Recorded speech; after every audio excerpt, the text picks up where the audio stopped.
Here is, I want to welcome you and let you look at a $1 million view that the Smokies afford you as you have arrived in the parking lot at the Pittman Center Elementary School.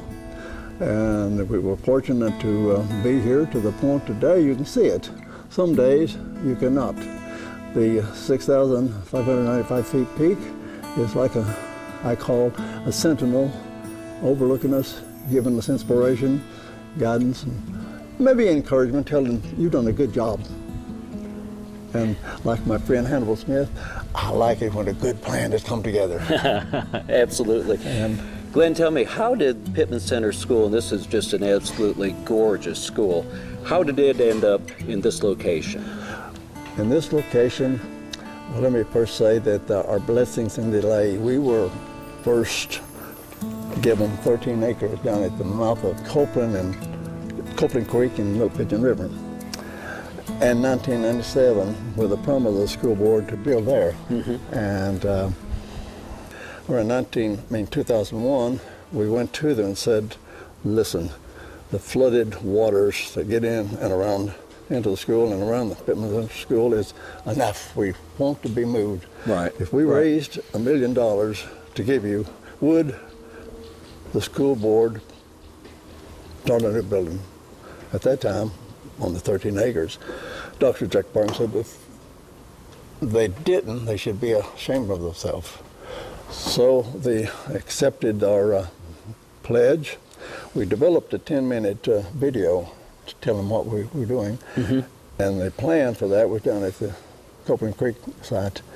And meanwhile, this 38 acres became available for sale. And around 2003, Dr.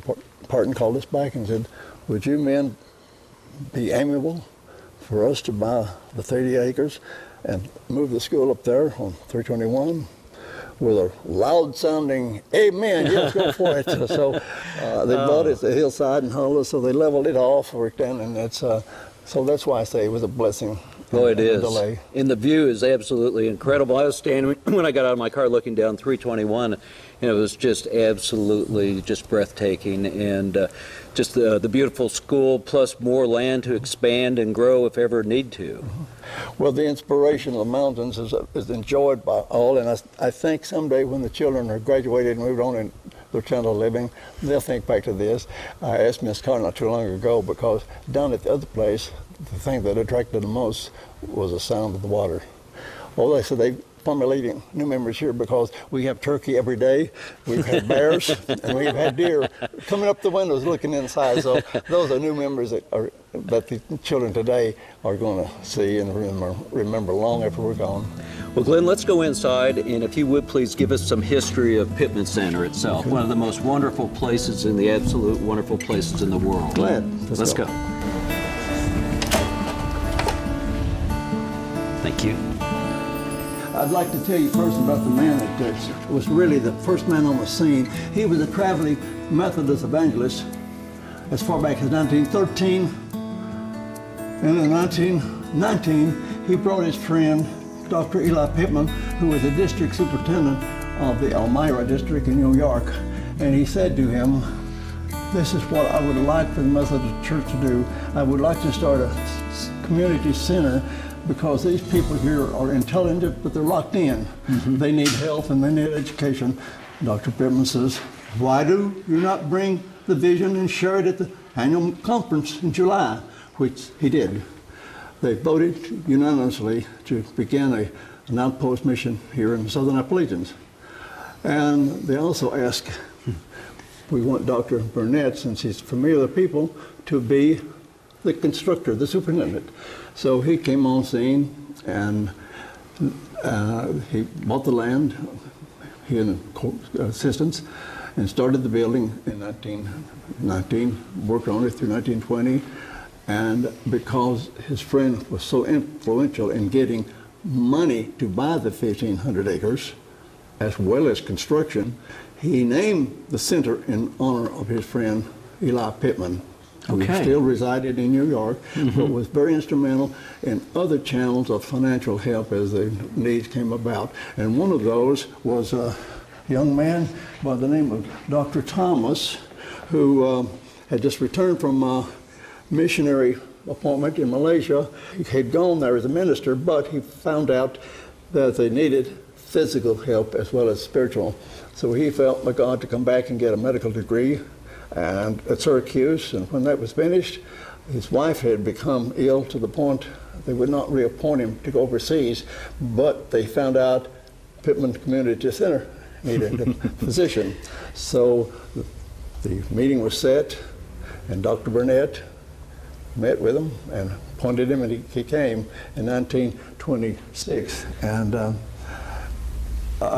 Dr. Flynn came just 2 or 3 months earlier, and he was kind of hand-selected. He was also a minister. Both of these were ministers, but he was an educator. He had a PhD in education, so that the assurance could be given to anyone that might graduate from Pittman Center High School could be assured to go into any college in the United States. That's so amazing. He worked with the Tennessee State Department of Education to make sure we were on solid ground. Well, that's great. Glenn, what a bunch of history here. When the $1 million was given to the school board, we asked, now, can we have a request fulfilled? Can we have, there's no free lunch. We want some amenities to put in here that maybe the other schools don't have. And one was, we would like a museum that would reflect our cultural heritage, not only of Pittman Center, but the Southern Appalachian. And I won't get into the long story, but the museum foundation came into being, and their mission statement is that we will collect the artifacts, items of interest reflecting culture, history, and archival material, collect, develop, preserve, maintain, and display our cultural history. And that was what we will see when we go through these doors. Let's go. Sounds great. Glenn, this is so important to keep the history here for the pride of ownership for the kids, plus just that they know about their past. Well, one of the themes for the foundation that is in charge of this is that heritage is important, and we feel it's important enough to pass on to the future generation. Heritage is that which we have received from the past, and we feel obligated to pass on to those who follow. And the displays here, as you see, is representative of certain styles of life. We wanted to do it in this small stuff in exhibits. We've got the big photos, as you see. Oh, those are great. Where did you get the photos? Well, those were some of my collection. I just laid them out. Oh, gosh. Jim Corkendall and G. Webb just picked them out and said we want to put these Let's up. talk about a few of the photos, okay. and then we'll get back to the display cases. Well, okay, now which is this one here, up here? Oh, that's possibly the first photo of Pittman Elementary School. And I don't need to know the date, but it's probably 1921, 22. But to answer your question, there were a lot of feeder schools. That's the campus as it looked in 1934. But we had a lot of feeder schools, Copeland, Black Gum Gap. I'll show you these more on the raised relief map. Okay, But okay. they came in and it became a boarding school. There were girls' dorm, boy dorms, as well as the clinic and the parsonage and the old gymnasium you see there in the middle. And that was in the floodplain, correct? Yes, it was. Yeah, that was one of the problems. The big flood in 1938 really did a lot of damage to the campus in that year. But this was the first so-called campus where the disciplines were separated. The manual training building, the home economic building, and so forth. And that, one reason why it kind of gave some good publicity to Pittman Center in its beginning, because other schools always housed in one building. Right. Sure. Dr. Thomas's clinic is just off, as well as his house. He lived on up the hill. Show us some of these display cases. Okay. Well, corn is king. And as my friend Herb said, you could have 100 acres, but you'd still be poor if you didn't have something to eat. So corn was king. It was the king crop. You could be used for many different household uses, as well as feed for your livestock. And People, they survived off it. yes, it was. That's why you could survive if you had corn as a staple. And And then you see the artifacts, the wreaths and the doll. That got it later on. The corn entered into the craft world. The two wreaths that you see and the dolls, but moonshine was part of our heritage. Right. And it was many times people could not have bought shoes. There are certain items that you have to sell in order to get to certain things, and moonshine was one of the items. That's water, though. Right. And that'd be for medicinal purposes only. Yes. Definitely. My mother, most of them, a lot of women were the medicinal people, but you made liniments out of mints, and you had to put some alcohol in it or moonshine to keep it from becoming moldy and spoiling. So it was needful on the home as for medicinal purposes. These other items are just representative of the use of corn. Show us another one. You talk about corn was king. People around here were real survivors. I mean, they were tough people. Tell us about some of the ways they made it through tough times. Well, they learned to do or do without. Right. They were the market to go to. And this illustrates basically how people turn nothing into something. We were living in those days, we were living in the green age and didn't know it. I mentioned the fact eggshells were dried and crushed to get back to the chickens. All kind of plants on the farm could be used for various dyes. There's just an example here of onion skins that if you boil them, drop your Easter eggs in them, depending how long that's true with any dyes, how long you let the cloth or the egg stay in the dye, depending on how yellow it gets or how dark it gets. But metal and glass was hard to come by, so neither glass nor metal was thrown away. They were recycled to store tools, nails, or medicinal seed or leaves. In that instance, it's the Jerusalem oak, which is a good item for liniment for sprains.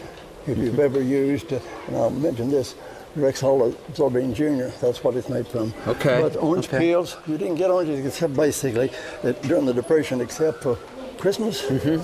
And you dried the peels and you had an orange drink as a result from the oranges that you and your brother and sister had collectively, and you could make several jars of that and sweetened with honey because nobody had sugar in those days, or molasses.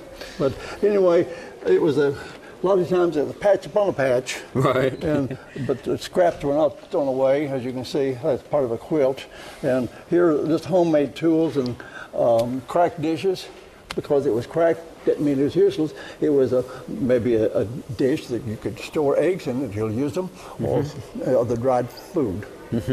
I think people relied on a lot of natural remedies, and it seemed that the people were basically pretty healthy because they were living on good natural food. They weren't getting in a lot of chemicals, pesticides, blah, blah, blah, all that. They learned what plants was valuable for dyes or medicine or food, and they applied it to their living. And it was a great life for those if you knew how to apply those things. Technology has improved the quality of life, but the quality of living is dependent upon that technology. Good point, good point. But anyway, the Depression years, we just mentioned the fabulous years of the FDR era of the New Deal program, the TVA, just kind of mentioned there. And but anyway, it was, and we have a CCC program back here too, but the people that work for the CCCs, and they tell you about the statistics in 1932, how many banks went bankrupt, but $1 a day was fabulous. The employee got $5 a month, but $25 went back to the wife or to the parents. And I put a testimony from a friend of mine who's still alive, he's 92, last week. He said, Glenn, I probably would have died, and I know my parents would, because I was born late in life, and they were about to starve to death, but they got $25 a month.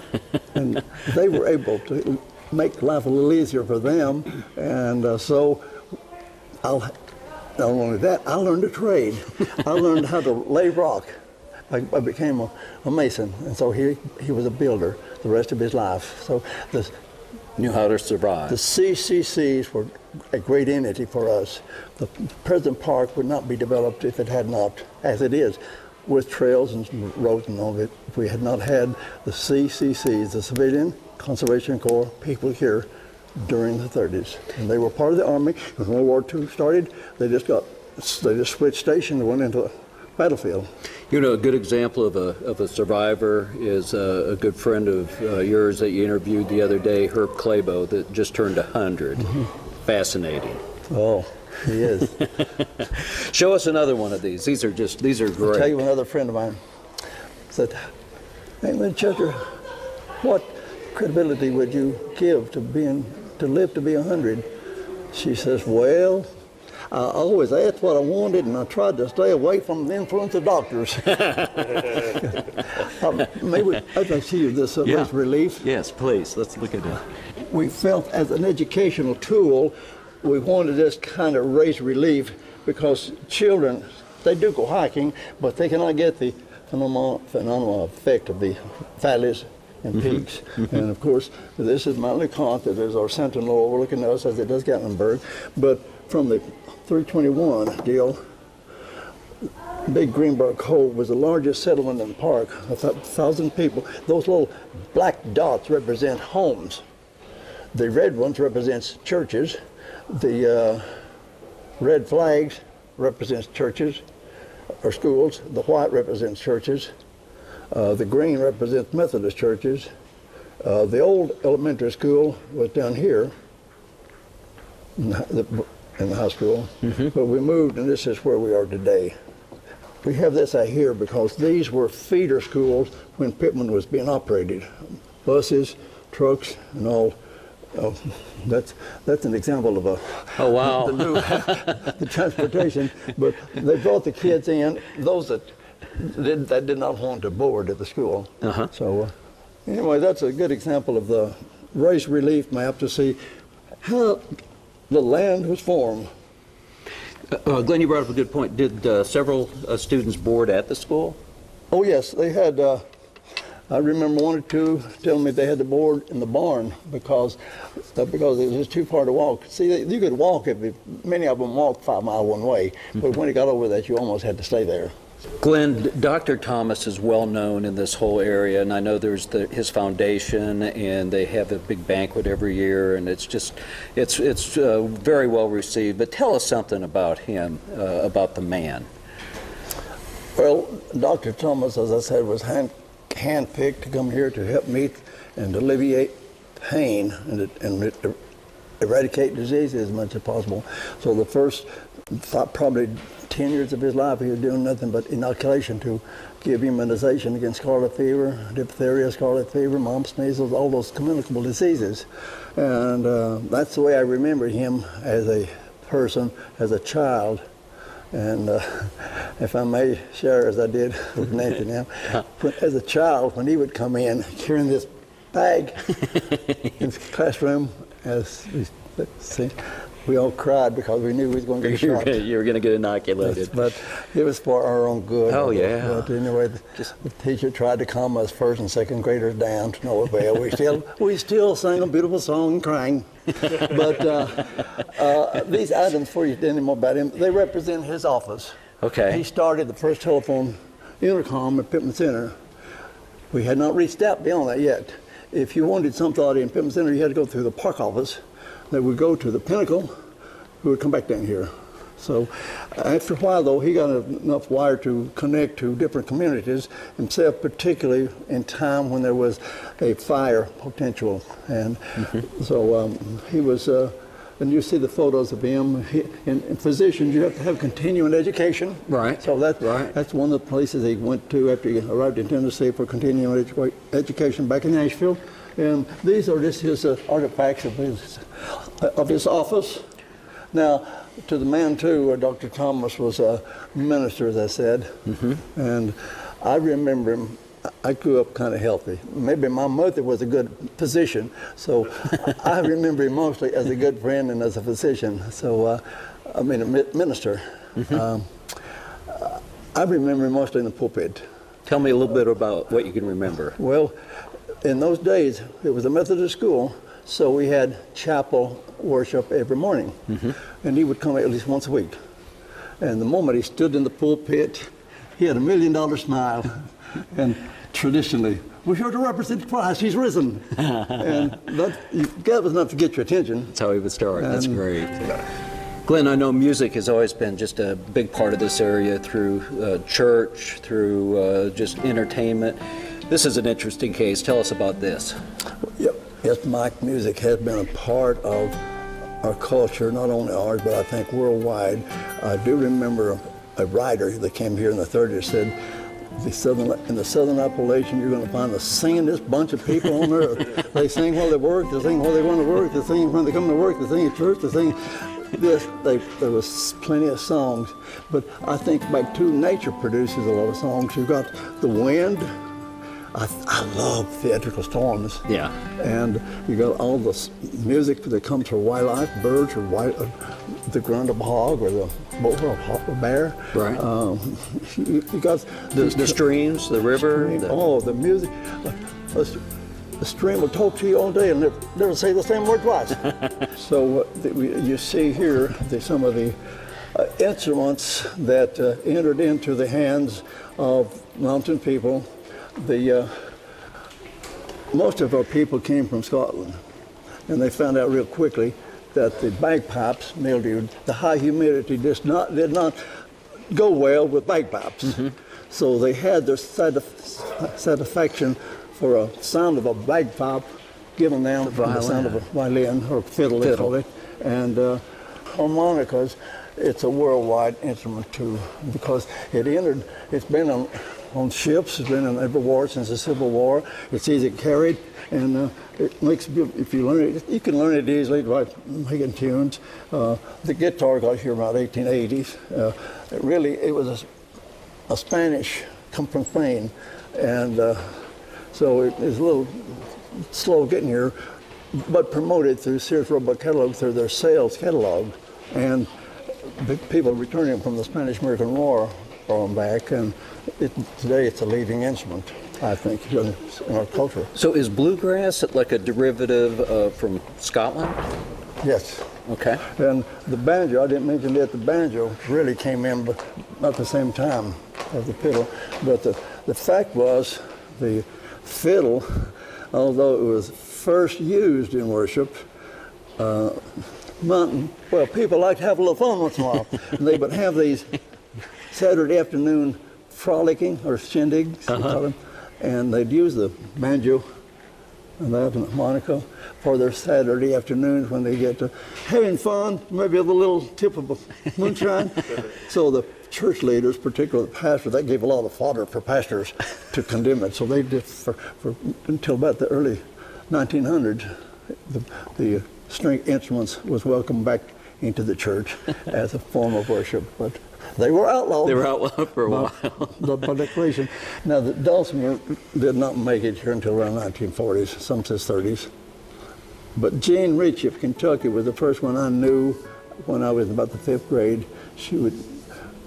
They would bring a lot of the outsiders would come to Pittman to introduce us to the outside world, and she would bring that down.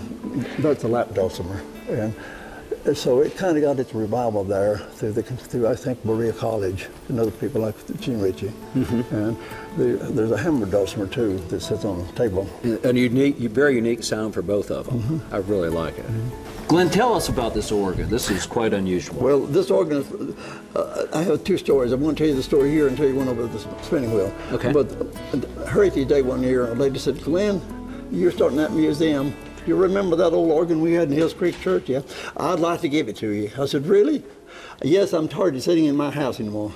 So it was the organ that most churches had, because pianos were hard to bring in. They were upright and much heavier. And so organs were the first of those instruments. It's a wind instrument, and the piano player or the organ player created the wind through the pumping of the pedals.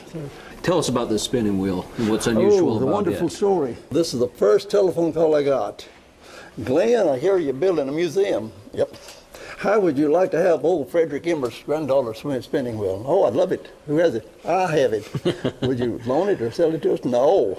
I said, "Well, what can I do to get it?" "I want to bring it to you." Oh. So He said he'd had it in his house so long, and he was afraid to give it to some relative, afraid they wouldn't appreciate it.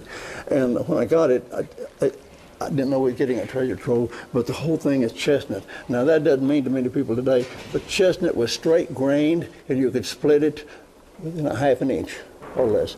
So it's a tree of the past, but the rim, the spokes, everything, the distaff is gone, but it's a beauty in itself. And if you want to get back on, I think you appreciate it like art more from the distance than you do here at it. Now, the first grade teacher about 20 years ago gave us that one. It was brought over from Buncombe County in 1865, and it's mixed wood, popular walnut and heavy. Now, who did this belong to? Whose was this? Oh, Frederick Emmert's granddaughter. As Emmert's Cove? Emmert's Cove, and he came here in 1784. He was a Revolutionary War soldier, buried down there in Emmert's Cove, and the valley was named after him. And if you had looked at any map prior to 1920, the word Pittman didn't show up. It was always Emmert's Cove, Emmert's Cove, Emmert's Cove. And then you left here, and after about 2 miles, you'd go into Greenberg Hole, and then you went up Webb Creek or Glades. So Emmert's Cove, okay.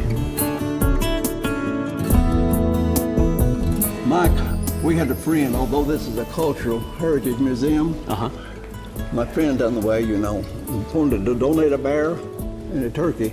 We ate them. So it's still our culture. So we accepted them freely. Oh, that's great. That's great. Glenn, how about this exhibit? Looks like it has to do with the kitchen. Well, it is. We label it in the kitchen, and I think that in the kitchen is where much of your family life is centered around. Ours the kitchen. is. Yes, Definitely. Even when you're the living room may be available, but you're still in the kitchen. Sure. And I think that it should present the best scene of beauty, good food, and fellowship, because those memories that children have there are lasting memories. Absolutely. And will be enriching memories as the ages come on. But it's a collection of things that you found in the homes prior to the park. 1934. Some of that came in a little bit later. Where would they get a lot of their dishes and pots and pans and jars and just? Well, at the beginning, they had to bring them in on horseback, and it was this metal, more porcelain plates. But then, as they got a little more affluent, maybe you would go down to the local store with your herbs or your furs, and you'd give them to the local storekeeper and say, the next time you're in Knoxville, and if you can bring back a set of dishes, he'd bring back whatever he could find. Right. And that's how, and sometimes they'd imagine, sometimes they wouldn't. And so that's a collection of plates that just actually came from my family. When my mother passed away, they was going to throw them out, and I said, well, no, they're too pretty to throw away. But it's representative of going through the different stages. After we got through the porcelain, they went to the aluminum. You got the porcelain bread pan, the old iron skillet though. Right, that was still everybody. You don't have Can't survive without that. You don't have a decent household unless you have an old iron skillet. And the other items up there, the jar, you had to keep rice or anything like beans away from rodents. And keep them dry and away from rodents. And how about a wood stove? Most everything was cooked inside on a wood stove, or would they have an outside kitchen during the summer? Well, in the old days, we've always had a kitchen, but when I was in school, I would go home with children, as we oftentimes do, and I remember eating a lot of food that was cooked from an open chimney.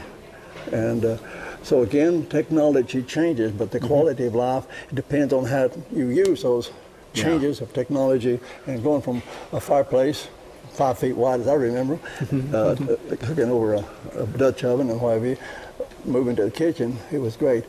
And the one thing too you learned,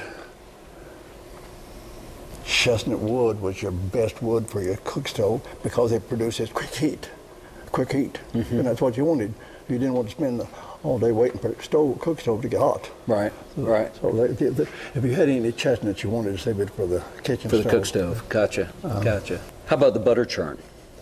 A churn like that's a cedar, that was given to us, and it was given to me by a man in my church and said, Glenn, you'll need a cedar churn to represent the fact that when you made things. He made that And That's beautiful.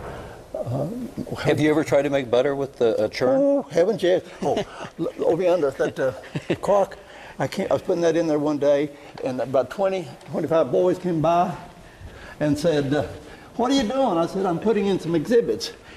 And not one of the 25 boys knew what a churn was. I said, you churn butter. What's churn? How do you do it? Tell us how you churn butter. Well, you milk the cow, and the cream runs at the top, and you skim that off, pour it in a separate container, maybe 2 or 3 days after you get about a gallon, and you let it kind of cover to the point you pour it in a churn, and some child has to churn up and down with the dash. How long? How long would it take? About 30 minutes, depending upon time of year. You want it fairly warm. If it's real cold, it took longer to make butter. But and this one I like too, Mike, the evolution of the progress of lighting. I've used every one of those. At night time, tell us a little bit about each one, please. The pitch pine fire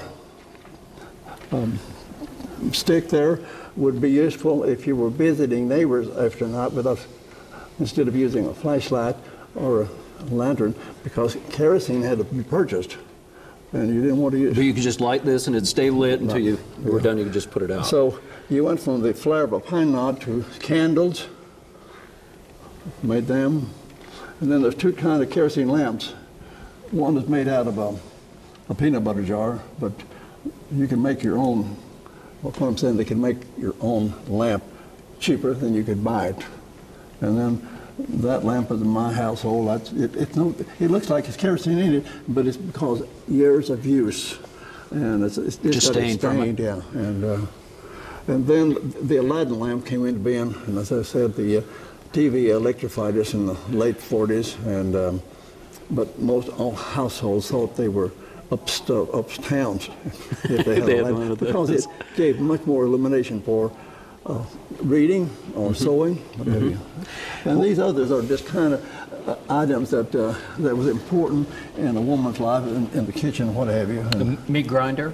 Meat grinder, oh yeah, that was mostly for sausage, but you could grind anything you want to. But a hog that was killed, usually the first one we killed in November, and all the good parts that you wanted sausage, you run the sausage meat through there to come out and mix with the sage and other pepper and all. You got the sausage ball. You'd either can them or it must have been colder back then, but my mother would put them in little bags and hang them on strings and on rafters in a meat house. We had called a smokehouse, but I don't think you could do that anymore. But the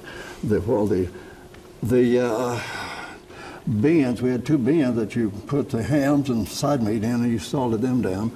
And they preserved it with salt. Preserved it with salt. Mm-hmm. What did they make the candles out of? Well, 2 things: sheep tallow or oil from a shrub called walnut, and it's a parasitic plant. It's a plant that gets its root system attached to other trees, parasitic. So you take that and you can make... they produce a nut, round. We used to play marbles with them, but it's rich in oil. And you boil it, and the oil would come to the top. You just skim that off, and then you could just burn it as candles. The hose, do you remember how expensive hose were in World War II? You just almost didn't get. Women would paint a strap down the back of their leg to indicate they were wearing hose. But these were purchased in 1941, and not knowing when she would ever get another pair, she didn't want to wear them. Wow. And she died, and as a memorial, the family didn't want to use them. So they kept them. So a local neighbor says, let's put them up there so nobody, that doesn't mean anything to me anymore anyway. But anyway, that's just the way that people handle grief. Well, just an incredible amount of history and love. It's just, this place is just amazing. I'm so glad they did this. And we not got much craft, but there's just typical craft basket. And many of the baskets made here went to Pi-Fi. I remember many people carrying woven items and baskets to Pi-Fi for sale too. Now they had a cooperative at Pittman Center. Mrs. Thomas started a Pinnacle Handicrafts where people would bring stuff in their there. crafts. But that's a willow basket. Most of the baskets were made out of white oak strip. White oak you'd go in the forest to find you about a 3 to 5 inch diameter white oak, no bigger. It'd get tough after that. You'd cut it in long strips and peel it down, and it would be good for making baskets or bottoming of chairs if you didn't want a chair bottom with chucks. Well, they're beautiful. Beautiful baskets. I know at Arrowmont you see a lot of baskets being made, and I'm sure a lot of those are white. My mother made that one. It was the egg basket when I was growing up. Oh my. Glenn, tell us about this picture. Who are all these guys? Well, this is the way that people did it in the old days. When roads needed repairs, you didn't gripe and fuss to find the road superintendent to spill your complaints and gripes. You just went to work because there was a rule on the book in those days that if you were over 18, you must work 6 days a year. And if not, you'll pay the county treasurer $9 a year. So most people were willing to work and maintain the road. It became a competitive factor because the people in Nimmer's Cove didn't want Greenbrier to have better roads. So it was one of those competitive factors. And the issue growing up was, I heard, well, if you want to see the best road, go up in Greenbrier. They work. Now this is the Greenbrier road crew. How neat. I can tell you, most of those are my wife's uncles. But the little one in the middle, he was the water boy, born in 1907. Tell us about the transition from this room into this room. Well, in the relationship, trying to maintain some cultural past, when the school organized in 1921, thereabout, they adopted the blue and gold color for the school, and they brought all the trophies. As you see, this is a trophy hall, if you want to call it, but it opens up into a reminiscence of when Pittman operated as a elementary, high school, and elementary and high school. So the colors carried forth from the old school to here. And for somehow, one of my friends found this last photo. Pittman, as you know, Mike, most of these schools here are heavy on basketball. Right. Football now, but it used to be only basketball. Basketball, okay. But they wanted that last because it was the last goal shot on the old Pittman Center court. And the story I give is that he made his goal. I used to teach school, and I had these boys. I had 35 boys, and one day one said what he's going to be. I just thought I'd capture what others want to be. He was the only one that said, I'm going to be a pilot. And he went on, he became a pilot, but I said he made the last goal there, but he also reached his goal professionally. Reached his goal too. And, what a neat picture. This is just a gorgeous school. I mean, this is one of the nicest schools I've ever had a chance to walk in. Mike, I wanted to take you here. I want to show you one thing. Look at the stonework. I mean, this is just... It's a work of art. It is, it is.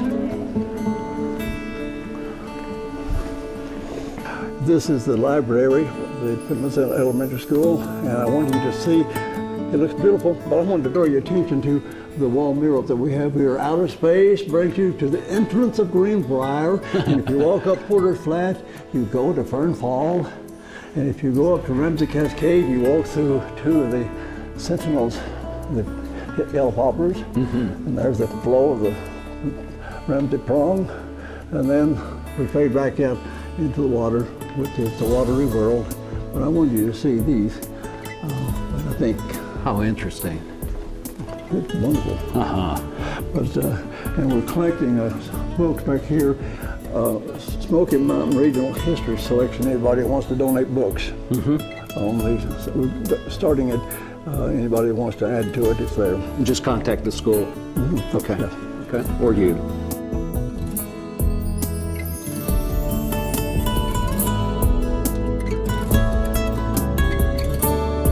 I just wanted you to see there's a little different coloration the here. Patterns and colors. We're trying to create mountains rather than just the solid color. And wow, what a neat hallway. And this, you know, that makes the kids feel good every time they walk down this hall. I think, one thing about it, Mike, coming to school here is the highlight of the day for many of these children because they come from poverty, and homes are not exactly what you would desire to be brought up in. So when they come here, it's happy time. Glenn, we've been in just this fabulous school and museum and enticed everybody to come and see it. If they want to come and see it, how do they do that? Well, it's by appointment only right now because we don't have a scheduled day right at the moment, but neither do we have enough guides to give you tour guides, so that's why they must be appointment through Ms. Carr, the principal. We've tried to pass a heritage on, and the scenery yonder, I tell you what, I thank God every day I see you. Look up that way. Oh, it's beautiful. It's beautiful. If you go up there to Mount LeConte and you look back to this, you get a wonderful picture. You got the right camera. I've seen them. Now, where did you grow up? Well, I was born in Greenbrier. Greenbrier, right over there. And then I moved down here in 1930, the year I was born. So I was born in Greenbrier. What a wonderful place to grow up and to live. I got to work in the place I was born. I tell you, God's been good to me. 34 years I worked here before I retired from the Park Service. Well, Glenn, thank you very much. You're welcome. Appreciate indeed. you. Glad to be with you. Glad you came over. Oh, it's been my pleasure.